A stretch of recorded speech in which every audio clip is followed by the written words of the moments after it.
Bonjour à tous et bienvenue dans le deuxième épisode de la série consacrée à ma propre préparation pour l'Ironman 70.3 de Venise Jesolo 2021.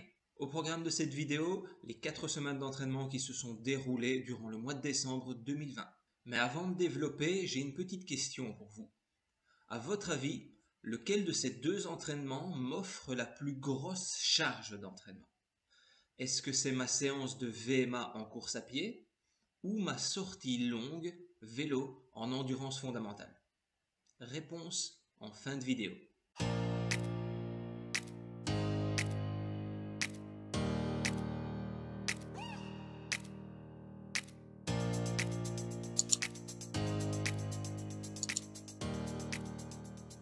Si vous découvrez l'existence de cette série via cette vidéo, je vous suggère de démarrer avec l'épisode 1 qui s'affiche actuellement à l'écran. Et on démarre avec ce qui n'a pas changé ou presque pas changé par rapport au mois précédent.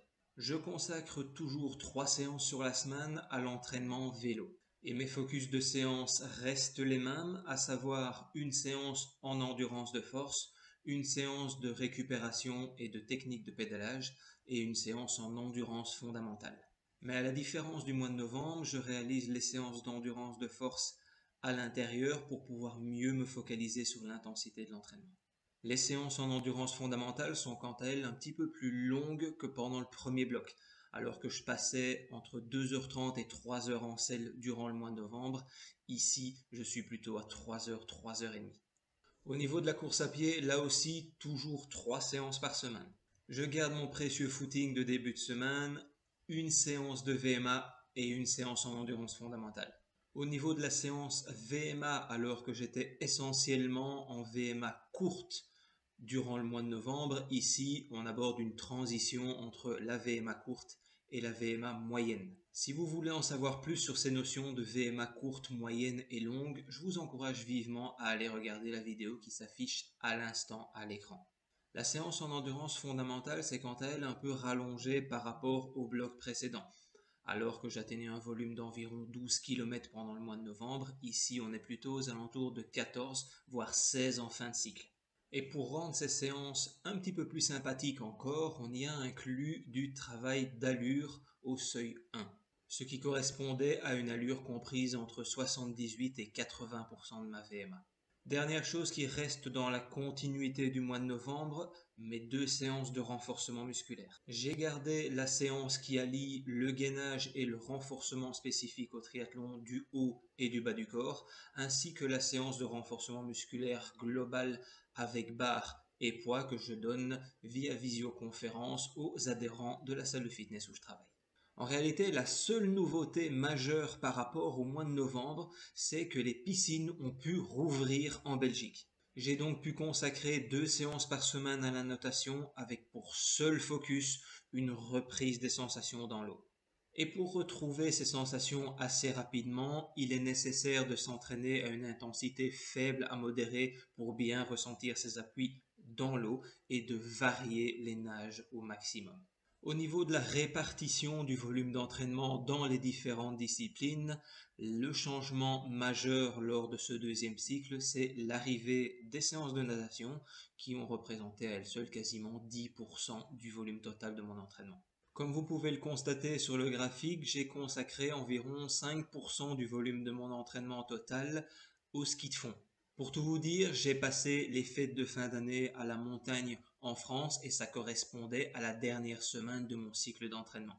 Et au vu de la météo, je n'ai pu réaliser qu'une seule sortie vélo à l'extérieur et il a bien fallu que je trouve une alternative pour rester actif et ne pas mettre à mal ma préparation. Si je compare maintenant la charge totale de l'entraînement du premier cycle avec ce cycle-ci, on voit clairement qu'il y a une nette augmentation. Alors que j'ai considéré le premier cycle comme une reprise progressive d'un entraînement structuré, ici avec ce deuxième cycle, on est de plein pied dans une préparation foncière. On poursuit avec le graphique de l'évolution de ma condition physique, de mon état de fatigue et de mon niveau de forme. On peut remarquer que l'évolution se fait toujours dans la bonne direction, il suffit de regarder la ligne bleue qui correspond à mon niveau de condition physique, elle augmente bien pendant les 3 premières semaines et subi un léger tassement lors de la semaine d'assimilation que j'ai passée à la montagne et où j'ai dû trouver des alternatives au vélo notamment pour pouvoir garder ce niveau de condition physique. Malgré cela, je reste très satisfait de l'évolution de ma condition physique étant donné qu'elle passe d'un niveau de 55 à 68 4 semaines plus tard.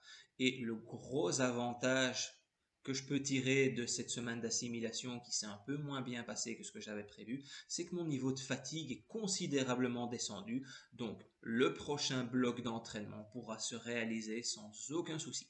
Pour terminer cette vidéo, je reviens sur la question que je vous posais en introduction et qui était, à votre avis, lequel de ces deux entraînements m'offre la charge d'entraînement la plus importante? Est-ce que c'est ma séance VMA en course à pied ou ma sortie longue en vélo en endurance fondamentale? Et la réponse est ma sortie longue en vélo en endurance fondamentale. Même si la séance de VMA est un entraînement dit à haute intensité, je ne passe jamais qu'une douzaine de minutes à cette haute intensité sur un entraînement qui fait au maximum 1h05 à 1h10. Tandis que la sortie longue en vélo, malgré qu'elle ne soit qu'à une intensité faible à modérée, elle dure tout de même 3h à 3h30, ce qui est un volume conséquent. Donc par conséquent, ma séance en VMA en course à pied n'a aucune chance de rivaliser avec la sortie longue vélo en endurance fondamentale en termes de charge d'entraînement. Et ce qu'il faut comprendre par là, c'est que même si l'intensité est faible à modérée, le volume passé à cette intensité a une importance capitale en termes de progression.